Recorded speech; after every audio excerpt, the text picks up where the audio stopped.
অগ্রায়ণের বাতাসে দুলছে সোনালী ধানের শীষ, বাম্পার ফলনে ফুটেছে কৃষকের মুখে হাসি। বরিশালে শুরু হয়েছে রোপা আমন ধান কাটা। আবহাওয়া অনুকূলে থাকায় চলতি বছর আমনের ফলন হয়েছে ভালো। তবে ঘাম ঝরিয়ে মাঠ ভরা ধান তুললেও ন্যায্য মূল্য পাওয়া নিয়ে দুশ্চিন্তায় প্রান্তিক কৃষক।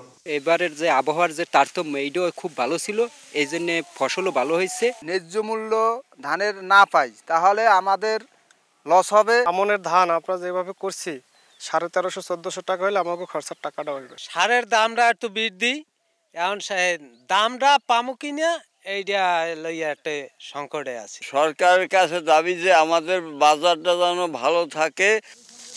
যদিও স্থানীয় কৃষি বিভাগ বলছে বিগত বছরের চেয়ে এবার 10% বেশি জমিতে আমনের আবাদ হয়েছে। দাম নিয়ে শঙ্কার কোনো কারণ নেই। আশা করতেছি আমরা গেলবারের তুলনায় অনেক ধানের ফলন বেশি পাবো।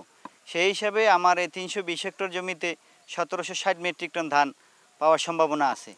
এতে ধান কর্তনে কৃষক অনেক খুশি। সরকার ইতিমধ্যে দাম ঘোষণা করেছে, তাতে আমরা আশা করছি যে সরকারের ঘোষিত মূল্য বাজারে একটা প্রভাব ফেলবে এবং কৃষক নিশ্চয়ই ন্যায্য মূল্য পাবে।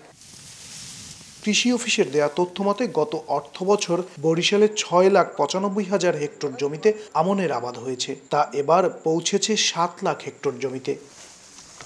মেহেদী হাসান বাপ্পি, সময় সংবাদ, বরিশাল।